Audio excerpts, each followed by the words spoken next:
Tonight, we're going to talk about a remedy from my Materia Medica. And this is my Materia Medica for those of you who don't have it. If you would like to follow along through the weeks in which we do this, or if you don't want to, that's okay too. You can just learn from here. You won't get the full picture, but I try to cover the most important aspects. So, okay, so the remedy tonight we're talking about is Nat Phos. That's a short, that's an abbreviation for Natrum phosphoricum. Nat Phos, N-A-T, second word Phos, P-H-O-S, Natrum phosphoricum. Now, many people know Nat Phos as a cell salt because indeed it is. But people often get confused with cell salts and they think that cell salts are not homeopathy or they act differently. And in a slight way, they might be a little different than the usual way we use homeopathy in this way. What I love about cell salts is that they're easy to learn. There are only 12 of them. You can learn them very readily. I teach them in my study guide, Gateway 2, I think I covered. Yes, Gateway 2. So if you're not a student, then of mine, or, it's not actually a student, you would become a member of a study group, then do consider joining one. Even if you think you know homeopathy inside and out, it would seem perhaps too sophomoric for you to join a group like that. Don't think that way. Instead, think you're going to learn a couple of new pearls every once in a while, and that will catapult you into helping yourself or someone in your family or someone in your neighborhood, etc., etc. So do consider joining those study groups. It's Gateway 1, Gateway 2. You can always look at it on my website. It's right there, front page on the right-hand side. If you have any questions, Eileen is incredible. She's in my office, and she's always willing to help folks figure out whether or not they want to start a study group or join a study group. And she helps hook you up with folks who have study groups. So it's a wonderful way to learn. So went off on that study group tangent because I will tell you also one more little subtext, and that's how I learned homeopathy. I got a group together back in the 80s of like-minded friends who we didn't know anything about homeopathy. I barely knew how to pronounce the word, but I had learned enough about it that I knew that I was interested. And so I asked some friends who were interested in, health methods that were not conventional drug oriented, friends who were already into home birthing or La Leche League, or were very much into nutrition. And so it wasn't difficult to put a little group together. And our little band, and I've said this before, stayed together for 4 years. We met every Thursday night.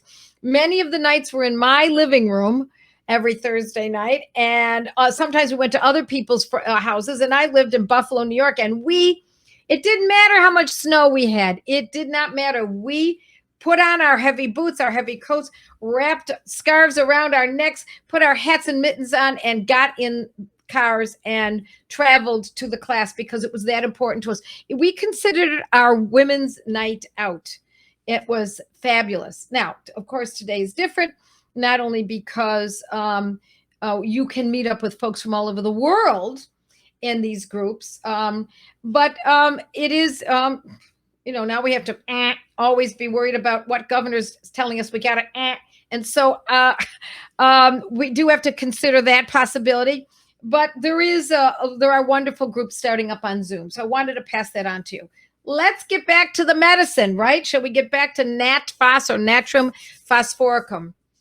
This is the quintessential antacid, and that's one of its best uses, but it's also a great medicine to aid in digestive issues that are related to weight gain. How's that? So if we're not digesting properly, because that's what this is all about, is acid reflux and other acid conditions, if the acidity of the stomach is not correct, and who knows what that is, I don't look into that. I know there are naturopaths and functional MDs who like to look at the pH balances and all that. I go strictly by symptoms or the name of the condition. If it is acid reflux, this is one of the main medicines. There are others, but this is one of the main medicines that we use for this. And so a lot of times there's a sense of hunger when there shouldn't be. There's a sense of needing to eat when we don't need to eat. And if it has anything to do with acidity, and we don't have to be tested to find that out, but if it has anything to do with acidity, that is the medicine, Nat Phos, Natrum phosphoricum. So for acid reflux and for weight gain related to acidity. How do we know if there's acidity? How do we know if there's too much? Well, there would be perhaps some acid reflux. It doesn't have to be extreme. It could just be a little indigestion. It could also be that you notice that if you wear certain jewelry on your wrists or on your fingers, that it turns a little green. I'm sure some people have noticed that in the past.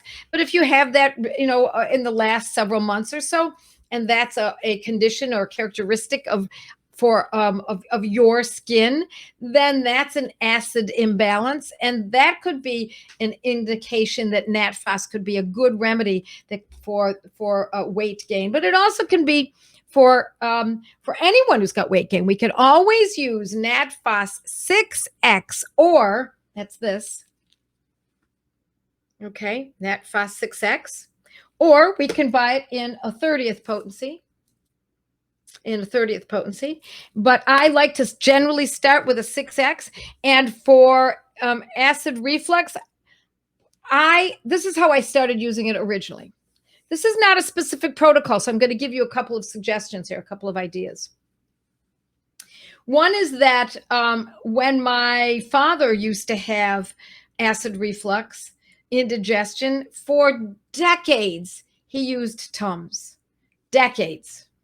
Of course, he ate a lot of the wrong foods, but and he wasn't about to change that. It was very hard to change his habits. But at any rate, he used to buy Tums, believe it or not, in a container that was about this big.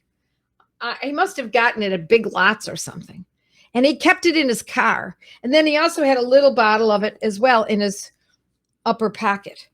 Once I taught him about Nat Phos, and we used 6X, we got the bottle and we put it in his pocket, and he would carry that around. And whenever he had acid reflux, indigestion, he would take a few pills, 2-3 pills. On the bottle, I believe it says take 3 to 4. But 2 to 3 pills is fine.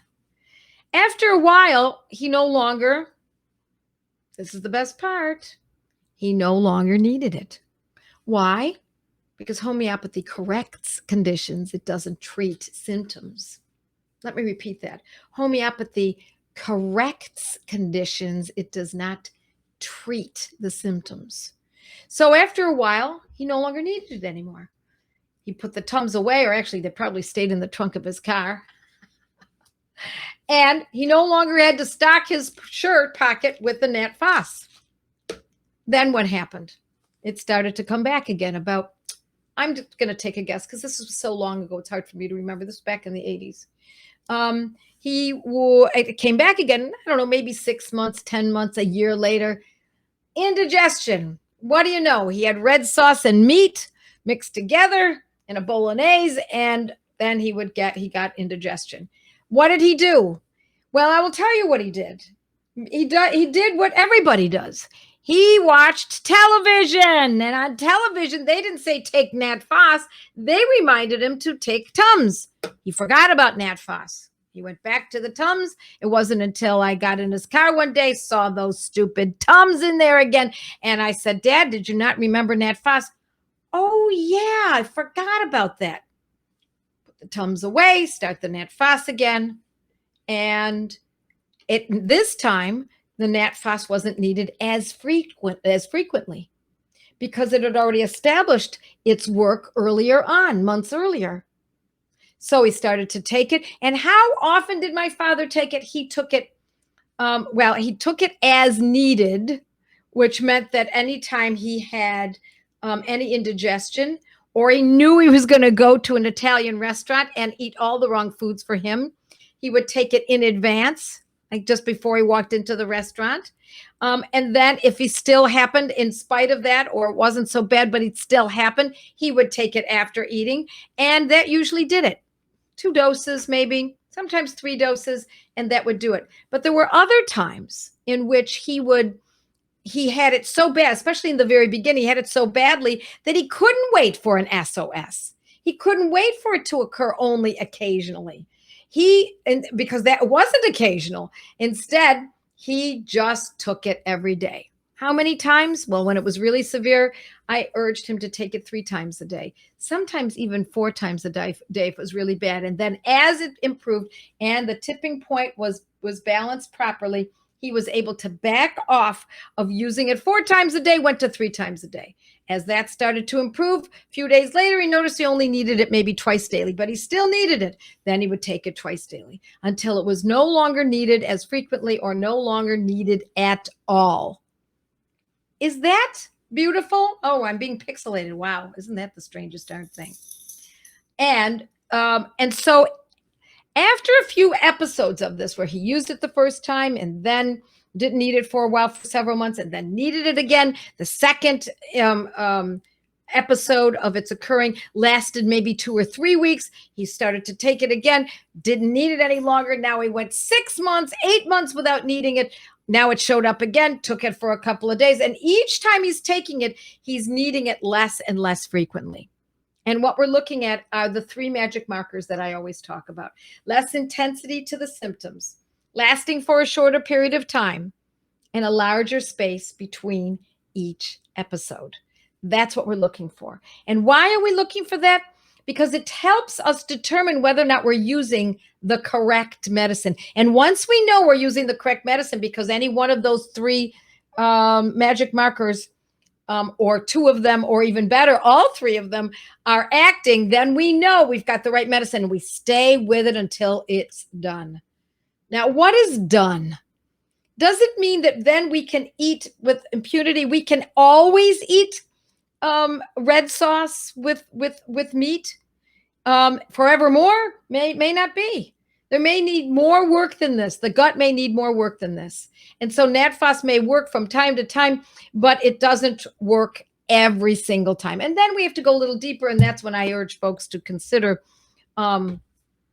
going to a deeper course, or looking at iris versicolor or other medicines that can also be a part of this picture, Bovista or Serinum, etc.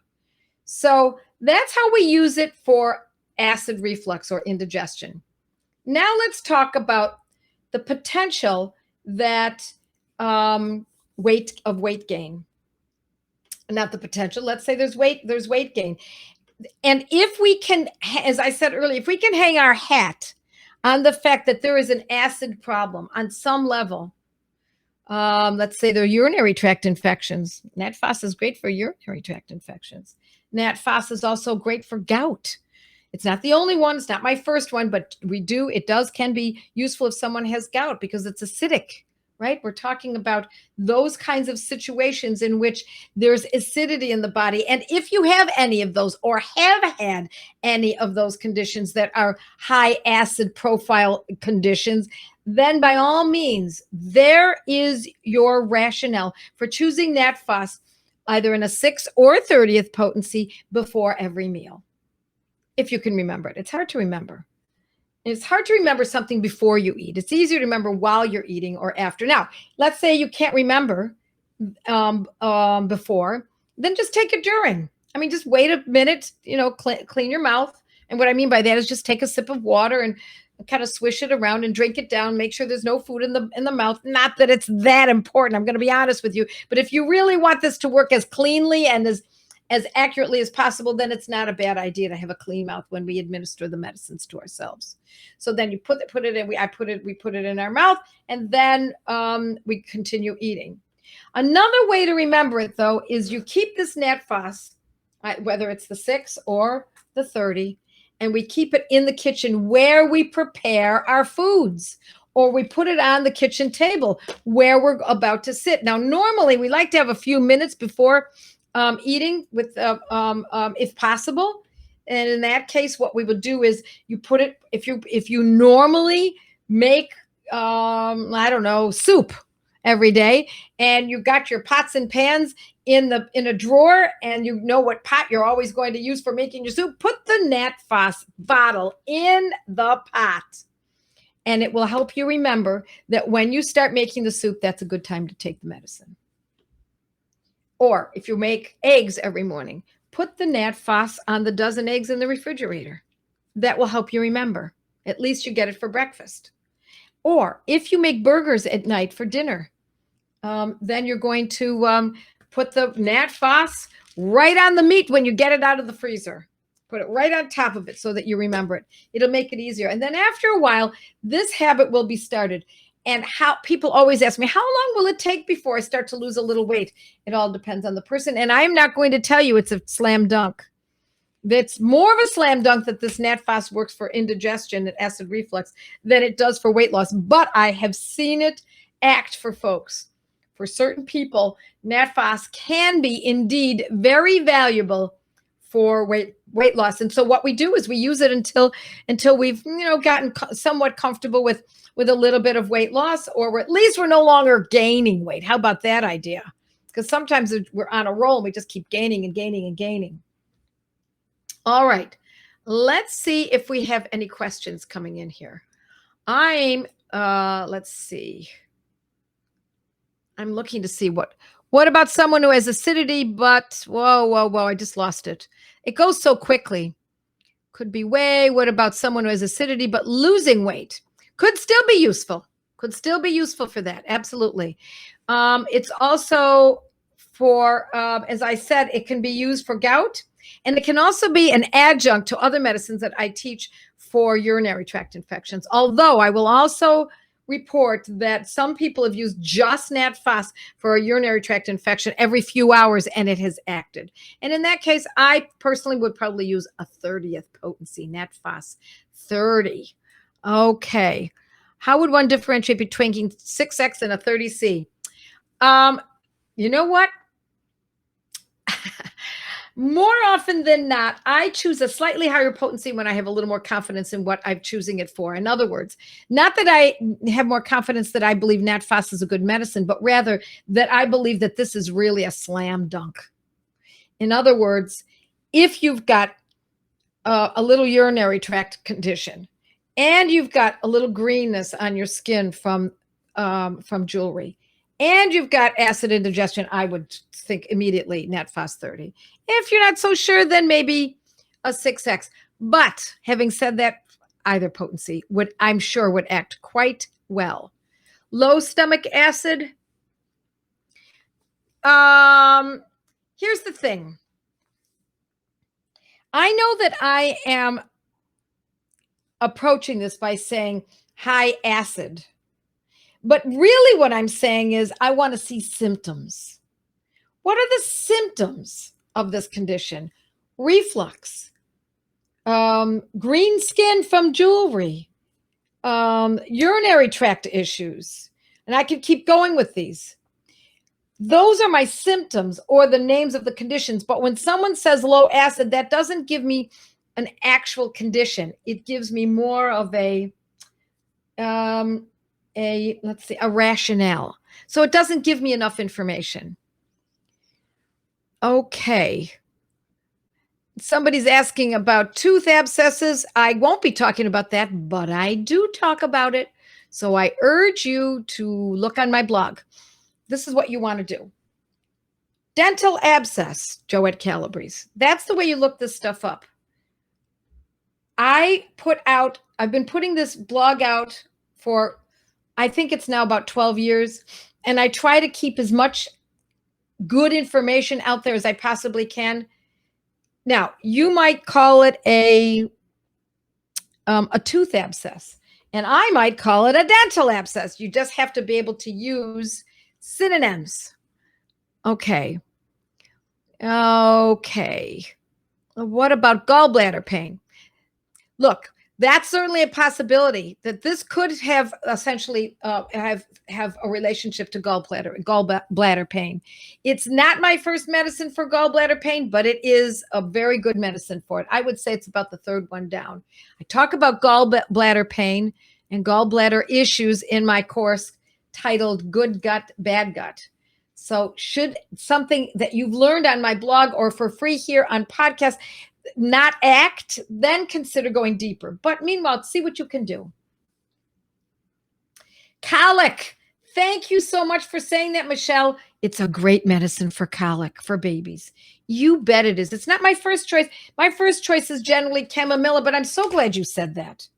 So it's also, some people use it for cholesterol that's too high. Now, I am a believer that cholesterol, generally speaking, should be somewhat high. We need good food that has good amount of cholesterol. We need good animal fats. So I don't worry about cholesterol numbers unless there is a reason to be concerned. A number alone is not good enough. I want to see other aspects that are problematic. All right. So let me also say that there can be discomfort in the liver and gastrointestinal area accompanied by yellowish discharges. Where are the yellowish discharges? On the back of the tongue. If you see yellowish back of the tongue, and that usually does mean there's an acid reflux or something gastrointestinal that's occurring on a deeper level. Nat Phos is a very good match. Let's see if we've also got here what we've also got here. Oh, I talked about weight loss, and I'm going through my book right now, through my Materia Medica. And I did talk about lactic acid in the muscles for cramps, so muscle cramps, including gout. This can have a lot to do with the need for Nat Phos.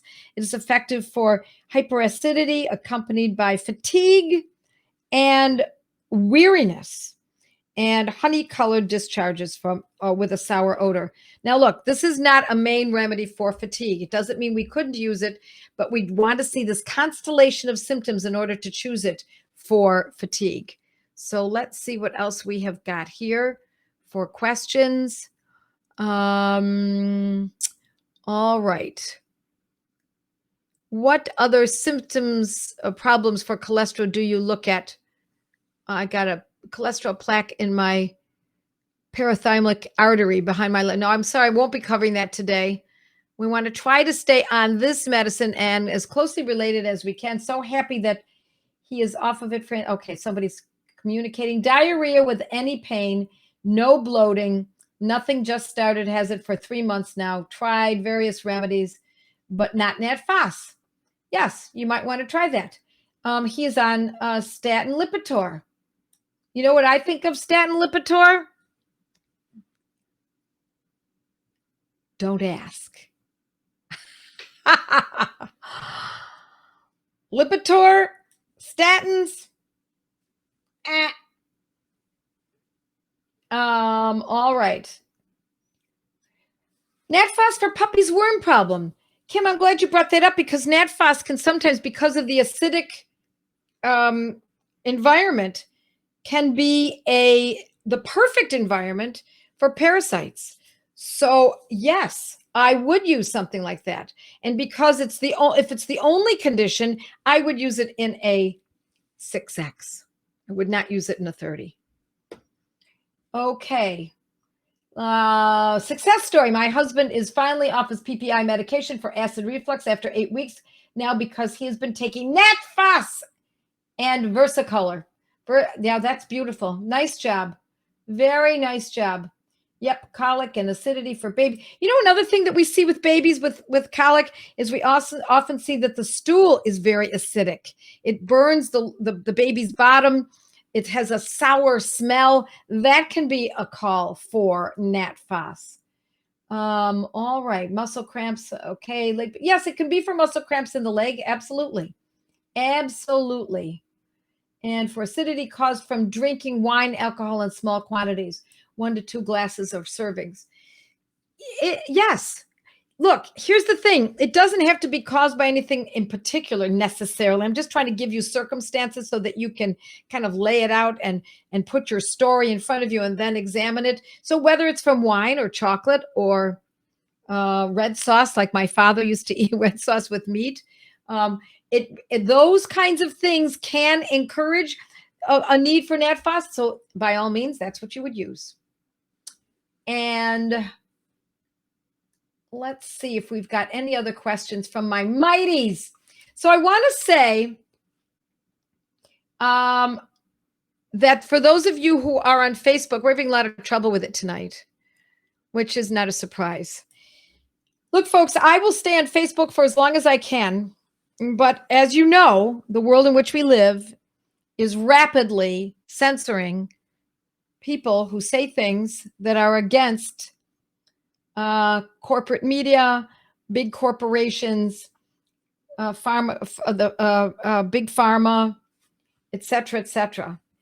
I try to be judicious about how I speak here and allow you to read between the lines, but there will probably come a time when things are going to have to change here, and I may not be able to do this.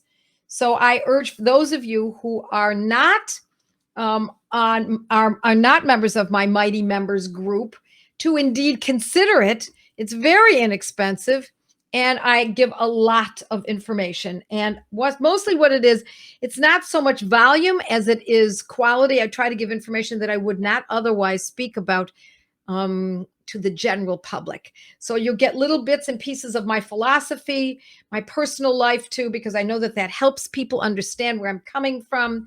I give tips on how to use medicines, when to use them, how to deal with your with professionals, how to integrate professionals into your life, and many, many more methods. So yeah, Telegram. I know there are a lot of good ones that are coming up, and I am looking at Telegram is a good platform. Yes, thank you. And I am looking at others right now, but I don't know how long we'll be here. We'll see. We'll see. But I will give you a heads up. Regardless of what I do, I'll try to give you a heads up as long as I'm able to do so. And so with that, my dear friends, it's wonderful to see you. I'll see you next Monday night, 8 o'clock Eastern Standard Time. And with that, I say, remember your Nat Phos in 6 or 30, and no more acidity. And God bless all of you. Mwah. Have a great week. Bye now.